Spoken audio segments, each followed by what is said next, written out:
عربی میں پرچہ کیسے حل کیا جائے، اسباق کا یہ سلسلہ ہم نے شروع کر دیا تھا، اور مختلف ایپیسوڈز ہم عربی میں آپ کے ساتھ شیئر کر چکے، لیکن کچھ ساتھیوں کی طرف سے یہ تقاضا رہا کہ یہ اسباق اگر اردو میں بھی میسر ہو تو ان کا فائدہ دوبالا ہو جائے گا، تو ان کی آواز پر لبیک کہتے ہوئے یہ اسباق ہم اردو میں بھی آپ کے ساتھ شیئر کر رہے ہیں۔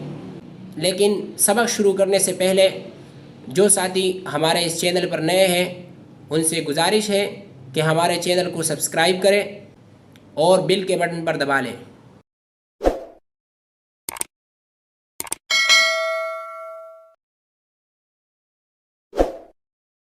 محترم ساتھیوں، سب سے پہلے آپ نے اپنے فارغ اوقات کی تعیین کرنی ہے کہ دن کے اسباق کی ریویژن کرنے کے بعد کتنا ٹائم میرے پاس بچتا ہے جو میں شروع کے اسباق کی ریویژن کے لیے دے سکوں۔ تو اپنے ٹائم کو مینیج کرنے کے بعد اگر رات میں 10 بجے آپ تکرار سے فارغ ہو جاتے ہیں اور 12 بجے تک آپ آسانی سے تکرار میں مصروف رہ سکتے ہیں تو یہ 2 گھنٹے آپ کے رات کے ہو گئے۔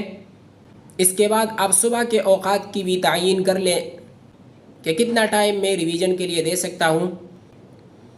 تو تہجد پڑھنے کے بعد، دعا کرنے کے بعد اگر آپ کے پاس صبح 1 گھنٹہ بچتا ہے تو رات کے 2 گھنٹے اور صبح کا 1 گھنٹہ، یہ ہو گئے 3 گھنٹے۔ اب ان 3 گھنٹوں کو آپ اس حساب سے مینیج کریں، اور جن کتابوں کا ہم نے چناؤ کیا تھا وہ کتاب قدوری تھی، ہدایت النحو، علم الصیغہ اور تفسیر عامہ۔ تو یہ 4 کتابیں تھیں۔ اب ان میں سے قدوری چونکہ بڑی کتاب ہے، اس طرح ہدایت النحو اس کے بھی تکرار میں زیادہ ٹائم لگتا ہے، تو آپ 50-50 منٹ ان 2 کتابوں کو دے دیں، اور بقیہ جو 40-40 منٹ آپ کے پاس بچتے ہیں وہ بقیہ 2 کتابوں کو دے دیں۔ آئیے ہم آپ کو دکھاتے ہیں۔ تو یہ دیکھ کہ یہ ٹائم ٹیبل ہمارے سامنے پڑا ہوا ہے۔ جو 4 کتابیں ہم نے منتخب کی ہوئی تھیں، قدوری، ہدایت النحو، علم الصیغہ، تفسیر عامہ، تو اب قدوری کو رات 10 تا 10:50 یہ ٹائم ہم نے دے دیا، اور ہدایت النحو کو 10:50 سے ہم شروع کریں گے، 11:30 تک یہ چلے گا۔ پھر علم الصیغہ وہ 11:30 سے 12:10 تک، اور تفسیر عامہ کو صبح کے ٹائم میں رکھ دیا، یا اس طرح بھی کر سکتے ہیں کہ تفسیر عامہ رات کو ہو آخر وقت میں اور علم الصیغہ صبح ہو۔ اچھا، اس میں ایک اہم بات آپ کے ساتھ شیئر کرنا ضروری سمجھتا ہوں کہ جو 3 گھنٹے آپ نے مختص کی ہوئی ہے اپنے تکرار کے لیے، تو اس میں کوئی ضروری نہیں ہے کہ آپ مسلسل پڑھائی میں یہ 3 گھنٹے لگا لیں۔ اب اگر آپ ایک کتاب کے مطالعے تکرار سے فارغ ہو رہے ہیں تو 5-10 منٹ آپ ریسٹ کے لیے، آرام کے لیے دے سکتے ہیں۔ تو اس طرح اگر کسی کتاب کا ٹائم کم ہو جاتا ہے 5-10 منٹ تو اس سے کوئی فرق نہیں پڑے گا، لیکن لازمی طور پر بیچ میں یہ ریفریشمنٹ ہونی چاہیے۔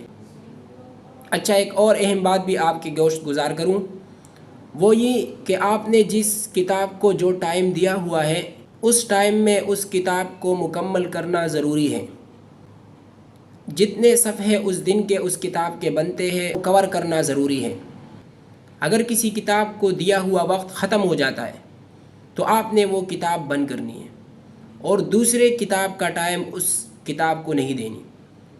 اگر اس کتاب کے آپ کے 4 صفحے رہ گئے تو اس کو چھوڑ دیں، اگلی کتاب آپ شروع کریں۔ اس کتاب سے آپ فارغ ہو گئے، یا ابھی اس میں کچھ صفحات بچے تھے کہ اس کا ٹائم ختم ہو گیا، تو آپ اس کتاب کو چھوڑ دیں، اگلی کتاب کے تکرار مطالعے میں لگ جائیں۔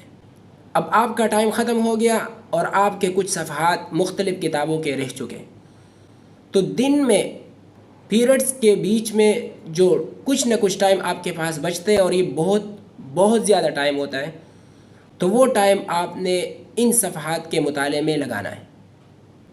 اگر وہ ٹائم آپ ان صفحات کے مطالعے تکرار میں لگانا شروع کر دیں تو آپ دیکھ لیں گے کہ دن میں آپ کے پاس کتنا ٹائم ہے اور ہم اپنے اوقات میں سے کتنا سارا ٹائم ضائع کر دیتے ہیں۔ یہ بات بھی آپ کو بتا دوں، جب آپ کتابوں کی تقسیم کر رہے ہیں تو اس وقت وہ کتاب رکھ لے جس وقت آپ کو اس کتاب میں انٹرسٹ ہو۔